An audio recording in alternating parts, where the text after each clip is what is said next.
what, they left God out of it because they felt like he wasn't a factor. So, you know, I mean, them the ones we have to deal with. Them the people that, some of them same people are in Congress, in Senate, they're in the House of Representatives. Some of them same individuals, they don't love you. They can look you in the face and won't tell you they love you. You got politicians that running for president like crazy and they will not tell you they love you. From all the words they're saying, they can't tell you that they honestly love you because technically, they don't. Okay, they don't know you. They don't know you, so how can they show love to anybody they don't know? Okay, because they got thousands of millions of people who's gonna vote for them. They don't know them people. They haven't seen them, so they can't tell them they love them. You feel me?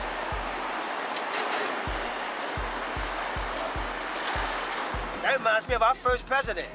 If y'all recall the story, George Washington, our very first president, our forefather, you know, the man didn't want to shake nobody's hand. If you wasn't part of the elite, you wasn't getting a handshake from the president. Not from George Washington. It wouldn't happen. So, I mean, you know what I'm saying? I mean, come on now. I live in this country. I was born here.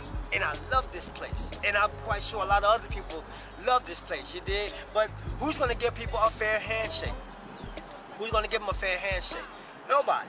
Even if you try to go out here and try to shake folks' hand and level the playing field to let folks know, look here, man, I'm just as equal as you. I'm no different than you, or the next individual. I'm out there trying to succeed like anybody else, you feel me? But other than that, you're not going to get a fair handshake. People is not going to want to shake your hand because a lot of them feel like, well, you're beneath them, you're not like them, you don't come from the same place they come from, or it could be a range of a lot of reasons, you know. I mean, I'm going to leave the race card out. But it could be a range of a lot of reasons as the reason why people don't want to shake folks' hands.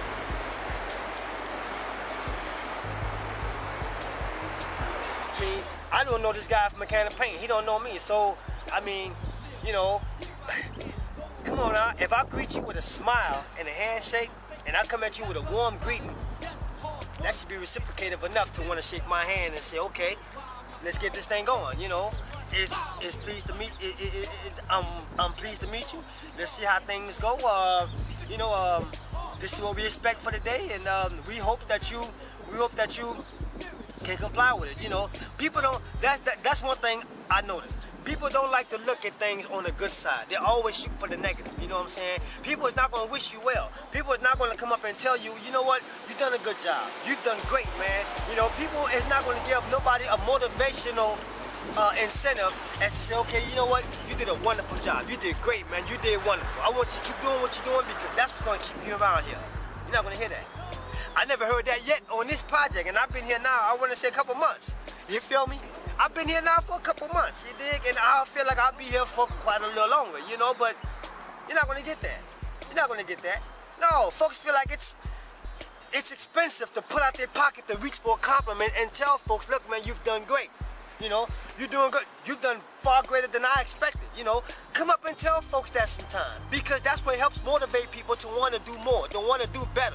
If they don't hear it, then that means don't nobody care about them. I mean, people can say all day long, man, I care about you and I want to help you grow. But if you don't provide incentives like that, just a 2-second verbal incentive, you know, maybe 2 or 3 seconds, 5 at the most, you know, man, you've done a great job. Or, young lady, you've done a fine job, and I really appreciate what you're doing. I want you to keep that up because that's what's going to keep you around here a lot longer.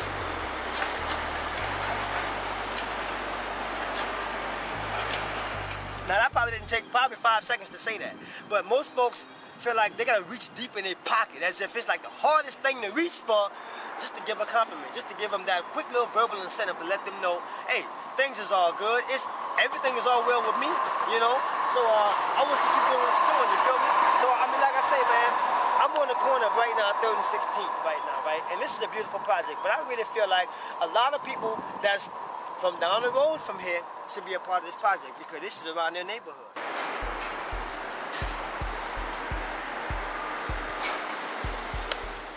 It saddens me to see how there's not a lot of other brothers that's out here that knows the field, who's into construction, or who really wants to learn what I know. You feel me? And I mean, that's what I want to do. You dig? I want to bring a lot of what I'm able to do, and I want to bring it to a lot of my brothers, man, because I can get shot dead out here today.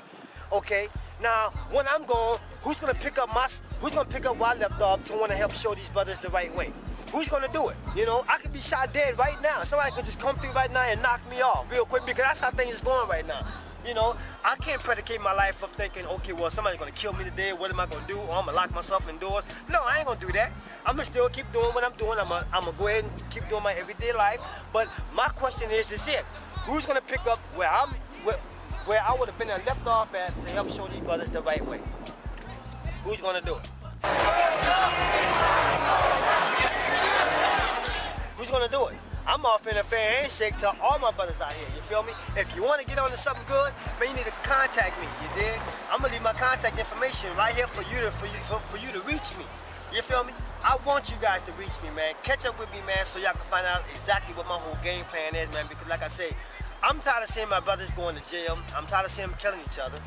I'm tired of seeing a lot of unnecessary criminal activity, burglaries, you know what I'm saying, robberies. You know what I'm saying? I mean, this got to a point where I'm sick of hearing it. You know, it really got on my last nerve. You feel me? Because I'm a black man and I was once a younger brother just like these brothers out here who didn't have anything, you know what I'm saying? Who didn't have a skill or who didn't have nobody to tell them the right thing. You know, I was just like them. You feel me? I mean, come on, man. I grew up in group homes, man, foster care and all of that. I mean, come on now. I've been through the same hardships as a lot of these young brothers out here, man. So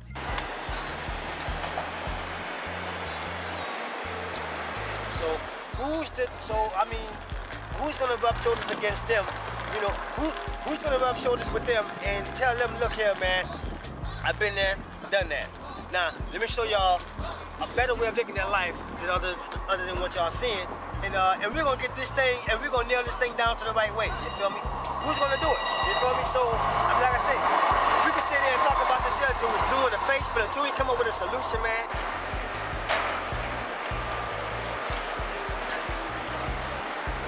This is why you see all these Occupy movements. This is why it's going on everywhere. You know, people are tired of being stepped on. You feel me? People are tired of putting themselves out there to try to do right, but yet folks is not going to give them a fair handshake. People that's in the higher ups is not going to give them a fair handshake. You know, that's where it starts with. You know, it starts with a handshake.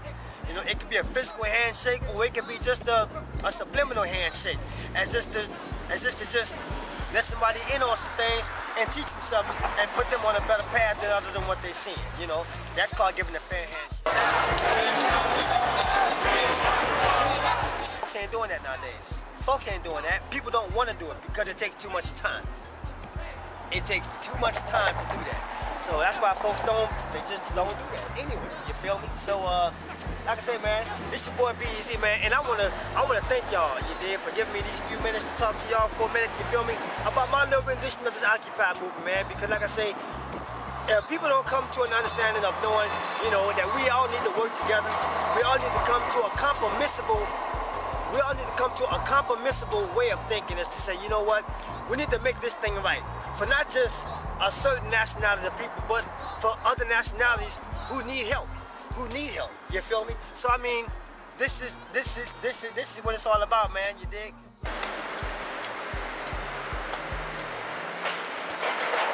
But with that being said, I'm gonna tell y'all this here. For each and every one of y'all watching this program, I love each and every one of y'all. Okay? And that's for real, because that comes from him. Okay?